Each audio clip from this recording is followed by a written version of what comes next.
Viewers আসসালামু আলাইকুম। আপনারা দেখতে পাচ্ছেন আমার ছাদ বাগান। তো আমার ছাদ বাগানে এটি হচ্ছে একটি বড়ি গাছ। তো এই জাতটির নাম হচ্ছে কাশ্মীরি আপেল কুল। আমি যেখান থেকে কিনেছিলাম ওনারা বলেছে কাশ্মীরি আপেল কুল। তো জাতটা খুব ভালো। আমি 2 বছর আগে গাছটা লাগিয়েছি। তো লাগানোর সাথে সাথে গত বছরই ফলন এসেছিল, আর এবছরও মোটামুটি খুব ভালোই ফলন এসেছে। আর বড়িগুলো দেখতে পাচ্ছেন খুব সুন্দর, একদম হলুদ কালার হয়ে গিয়েছে, আর বড় সাইজটা খুব ভালোই। তো ছাদ বাগানে এত সুন্দর বড়ি হয়, আসলে ছাদ বাগান না করলে এটা জানতে পারতাম না। আর এই যে বেশ অনেক অনেক বড়ি আমরা এখান থেকে পেরেছি। তো এখন এগুলো আছে, তো আজকেও কিছু বড়ি পেরে নিব।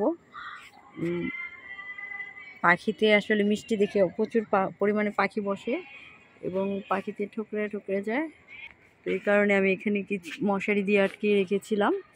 এই যে মশারির ভিতরে এদিক দিয়ে অনেক বড়ি আছে যে, তো এগুলো পেরে নিব। আর বড়ির সাইজগুলো খুব সুন্দর হয়েছে। এই যে এখানটাতেও আছে, যে দেখতে পাচ্ছেন। আর এখানটাতেও দেখেন কতগুলো বড়ি, আর বড়িগুলোর সাইজগুলো খুব সুন্দর আর হলুদ, একদম পরিপক্ক। আসলে গাছ পাকা ফল যেটাকে বলে। বাগান না করলে আসলে এত কাছ থেকে এগুলো ছোট থেকে একটু একটু করে বড় হয়েছে দেখতে পারতাম না। ছাদ বাগান করার আসল মজা এটা, নিজ হাতে দিয়ে একটা ফল ছাদে আসলে পেরে খাই, ফরমালিন ছাড়া। এমনিতে তো মজাই।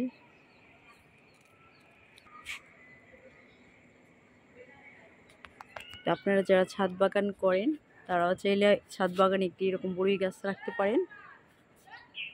এখান থেকে নিজে হাতে পেরে খেতে পারবেন, এটাই আসলে মজা।